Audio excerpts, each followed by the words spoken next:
E aí, garotas, tudo bem? Vamos lá, só pra gente finalizar aqui o que ficou faltando ontem, que foi falar um pouquinho sobre relações ecológicas, tá? Quando a gente fala sobre relações ecológicas, a gente está querendo falar sobre organismos que estão interagindo entre si.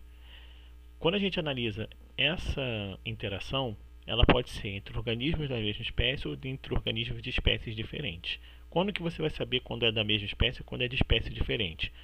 Quando for da mesma espécie, vai ter o mesmo nome científico ou o mesmo nome popular, beleza? Quando for de espécie diferente, ele vai citar nomes populares diferentes ou nomes científicos diferentes. Quando for da mesma espécie, você vai chamar isso aqui então de uma relação intraespecífica. Quando for de espécie diferente, você vai chamar de uma relação interespecífica.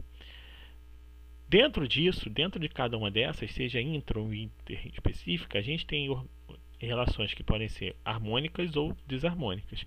Quando a gente fala sobre relações harmônicas, quer dizer que pelo menos um dos dois organismos não vai ter nenhum prejuízo, tá? Então, dentro de uma relação harmônica, a gente vai ter o mais, que a gente chama que é benefício para os dois, ou mais zero. O mais aqui é benefício para um e o zero para o outro é um tanto faz. Na desarmônica, a gente vai ter então um benefício para um e um prejuízo para o outro. Ou uma indiferença para um, uma coisa que tanto faz para um, e um prejuízo para o outro. Então, na harmônica, nenhum tem prejuízo, e na desarmônica, sempre um dos lados tem um prejuízo. Quando a gente avalia isso aos níveis de classificação deles mesmo, a gente tem todos esses aqui. Então, vamos ver primeiro os intraespecíficos harmônicos.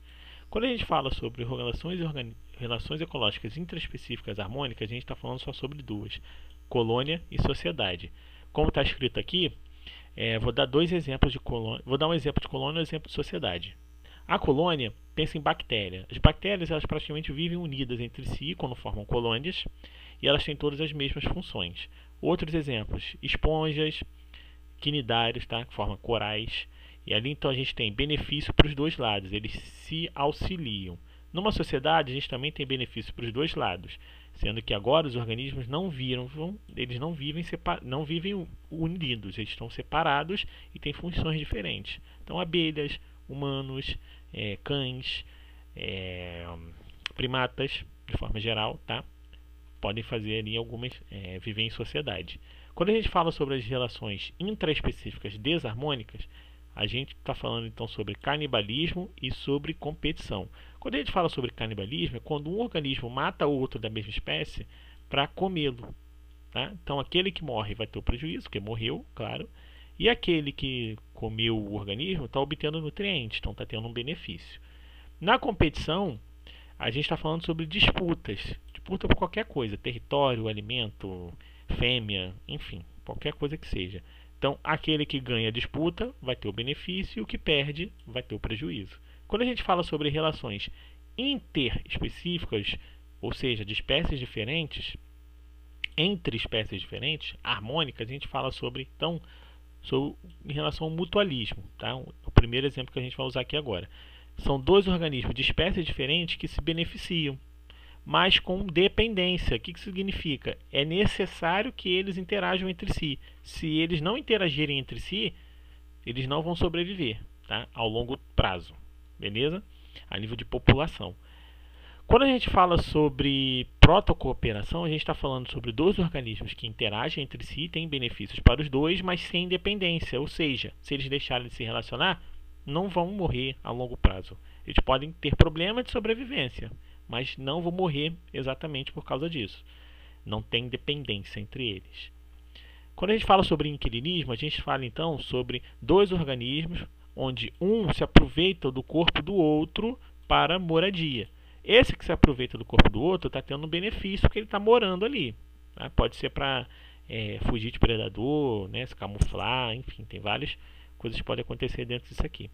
Já aquele que está servindo de moradia, para ele é indiferente, não serve para nada aquilo ali. Então, um exemplo, pode ser um pica-pau que está fazendo um seu ninho numa árvore. Para a árvore é indiferente, mas para o pica-pau é bom. Quando a gente fala sobre comensalismo, a gente está falando sobre dois organismos onde para um é benefício e para o outro tanto faz, seja qualquer benefício. O principal que cai em prova é restos alimentares. Então, o organismo caçou um outro e deixou uma carcaça. Aí vem um outro organismo e se aproveita daquela carcaça. Para esse organismo que está vindo se aproveitar da carcaça, desculpa, para o organismo que está vindo se aproveitar da carcaça é bom. Para aquele organismo que deixou a carcaça, não faz diferença. Se ele já deixou a carcaça, porque ela já não presta para nada para ele. Quando a gente fala sobre organizações interespecíficas desarmônicas, a gente está falando sobre esses quatro aqui. Vamos começar falando sobre competição. Assim como tem lá na intraespecífica, a gente também tem uma competição interespecífica, ou seja, quando a gente tem dois organismos de espécies diferentes disputando por qualquer coisa que seja. Quando a gente fala sobre predação, a gente está falando sobre um organismo em que mata o outro para comer. Então, aquele que matou está tendo benefício, está tendo alimentação, e o outro morreu, ou seja, está tendo prejuízo. Quando a gente fala sobre parasitismo, a gente está falando sobre o organismo que absorve nutrientes do corpo do outro. Então, aquele que está absorvendo está tendo um benefício, está obtendo nutrientes. E aquele que está perdendo nutrientes está tendo prejuízo. Esses organismos, esses parasitas, podem ser ectoparasitas, quando vivem fora do corpo, tipo sanguessuga, ou endoparasitas, quando estão dentro do corpo. Por exemplo, verme, tá? Alguns tipos de vermes. Quando a gente fala sobre amensalismo, é quando o crescimento de um organismo impede o crescimento do outro. Então, por exemplo, a gente tem o exemplo da maré vermelha, as algas que ficam lá na água, e aí, por algum motivo biológico, elas começam a se reproduzir, mas elas liberam uma substância que é tóxica para peixes, tá? E outros organismos que têm um sistema nervoso. Então, para esses organismos, durante o crescimento dessas algas, é um prejuízo, eles não vão conseguir sobreviver, eles vão ter uma toxicidade. Já para as algas, não faz diferença ali, tá? Ela só está reproduzindo, está se multiplicando e está produzindo essa substância. Uma outra coisa também que eu percebi que ficou faltando ontem foi que eu errei em dar essa parte aqui. Eu achei que era para falar sobre respiração celular aeróbica e anaeróbica ali na fisiologia da contração muscular. Mas aqui é para a gente falar sobre a fisiologia da respiração pulmonar, principalmente sobre os músculos. Então, para que haja uma ventilação pulmonar, ou seja, para que você consiga absorver, trazer para dentro o oxigênio, a gente tem aqui a ação de dois músculos, tá? Os músculos intercostais, que o nome quer dizer o quê? Músculos entre as costelas.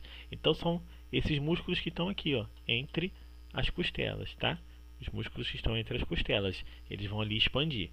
E o diafragma.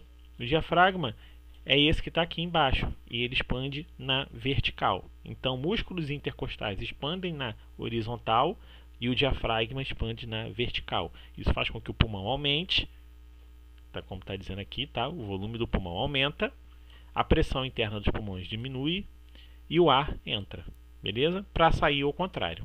Então, eu espero que vocês tenham gostado e até a próxima.